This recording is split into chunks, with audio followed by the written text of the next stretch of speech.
नमस्ते। एक तरफ अमेरिका, दूसरी तरफ भारत, और इन दोनों के बीच में एक बड़ा ट्रेड वॉर। आज इसी को समझने की कोशिश करते हैं। बस एक पल के लिए सोचिए कि किसी की एक दुकान है और उसका सबसे बड़ा कस्टमर एक दिन आकर कहता है कि भाई आज से मैं तुम्हारे सामान पर 50% ज्यादा टैक्स दूंगा। क्या होगा उस दुकान का? बिजनेस तो ठप हो जाएगा, है ना? अब ये कोई कोरी कल्पना नहीं है। सच तो ये है कि आज भारत की हालत बिल्कुल उसी दुकानदार जैसी हो गई है। अमेरिका के एक फैसले ने हमें इसी दुविधा में लाकर खड़ा कर दिया है। तो सवाल ये है कि आखिर ये सब शुरू कैसे हुआ? कहां से आया ये भूचाल? इसकी वजह है अमेरिका का एक अचानक लिया गया फैसला। एक ऐसा फैसला जिसने रातों रात भारतीय बाजारों में खलबली मचा दी।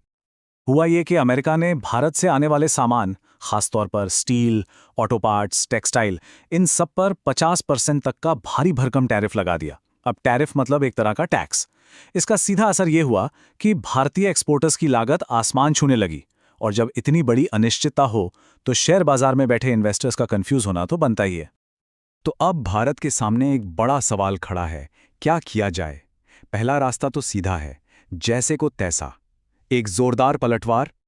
मतलब भारत भी अमेरिका से आने वाले सामानों पर, सोचिए जैसे एप्पल आईफोन्स और हार्ले डेविडसन बाइक्स पर जबरदस्त ड्यूटी लगा दे। सुनने में तो बड़ा दमदार लगता है ना? लेकिन इसके अपने खतरे हैं। ऐसा करने से ये ट्रेड वॉर और भी ज्यादा भड़क सकता है। जो विदेशी कंपनियां भारत में पैसा लगाने की सोच रही हैं, वो शायद डर के मारे पीछे हट जाएं, और स्टॉक मार्केट वो तो और भी नीचे गिर सकता है। तो ये तो हुआ पहला ऑप्शन। अब देखते हैं दूसरा रास्ता क्या है, और वो है शांति का रास्ता, बातचीत और डिप्लोमेसी का। इस ऑप्शन में भारत वर्ल्ड ट्रेड ऑर्गेनाइजेशन यानी WTO में जाकर अपनी बात रख सकता है, या फिर सीधे अमेरिका से बात करके मामला सुलझाने की कोशिश कर सकता है। और इसके फायदे भी साफ हैं। एक तो ये कि एक बड़ा ट्रेड वॉर होने से बच जाएगा, भारतीय कंपनियों को सांस लेने की मोहलत मिलेगी, और सबसे जरूरी, विदेशी इन्वेस्टर्स का भरोसा बना रहेगा। लेकिन क्या ये इतना सीधा है? क्या हमारे पास सिर्फ दो ही रास्ते हैं, या तो लड़ो या शांति से बैठ जाओ, या फिर कोई तीसरा ज्यादा स्मार्ट रास्ता भी हो सकता है? शायद असली जवाब इन दोनों के बीच कहीं छिपा है। इसे कह सकते हैं स्मार्ट डिप्लोमेसी। मतलब एक ऐसी रणनीति जहां जरूरत पड़ने पर सख्ती भी हो और समझदारी भी। देखिए कैसे।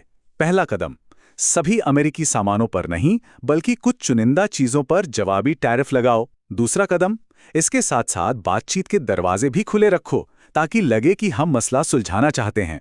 और तीसरा और सबसे जरूरी कदम, इस मुश्किल को एक मौके में बदलो, मेक इन इंडिया को और मजबूत करो। चलिए अब देश की बड़ी बड़ी स्ट्रैटेजी से हटकर जरा जमीनी बात करते हैं। ये सब जो हो रहा है, इसका आम लोगों के इन्वेस्टमेंट पर क्या असर पड़ रहा है? देखिए, यहां रिस्क साफ साफ बटा हुआ है। वो सेक्टर्स जो एक्सपोर्ट पर निर्भर हैं, जैसे कि टेक्सटाइल, फार्मा, IT, उन पर सबसे ज्यादा खतरा मंडरा रहा है। लेकिन जो सेक्टर्स हमारे घरेलू बाजार पर चलते हैं, जैसे FMCG यानी रोजमर्रा की चीजें बनाने वाली कंपनियां, या फिर बैंकिंग और इंफ्रास्ट्रक्चर, वो काफी हद तक सुरक्षित हैं। तो यहां सबसे बड़ा टेकअवे क्या है? ये कि बाजार के इस उतार चढ़ाव से घबराने की जरूरत नहीं है, बल्कि सच तो ये है कि स्मार्ट इन्वेस्टर्स ऐसी गिरावट को एक मौके की तरह देखते हैं, एक बेहतरीन मौका। तो अब सवाल ये उठता है कि भारत के लिए सही रास्ता कौन सा है? क्या अमेरिका को उसी की भाषा में जवाब देना चाहिए, या फिर बातचीत करके लंबे समय के रिश्ते को बचाना बेहतर होगा? लेकिन अगर भारत जवाबी कार्रवाई का रास्ता चुनता है, तो वो कौन सी कंपनियां होंगी जिन पर सबसे बड़ी काज गिरेगी? ये जानेंगे हम अगले विश्लेषण में।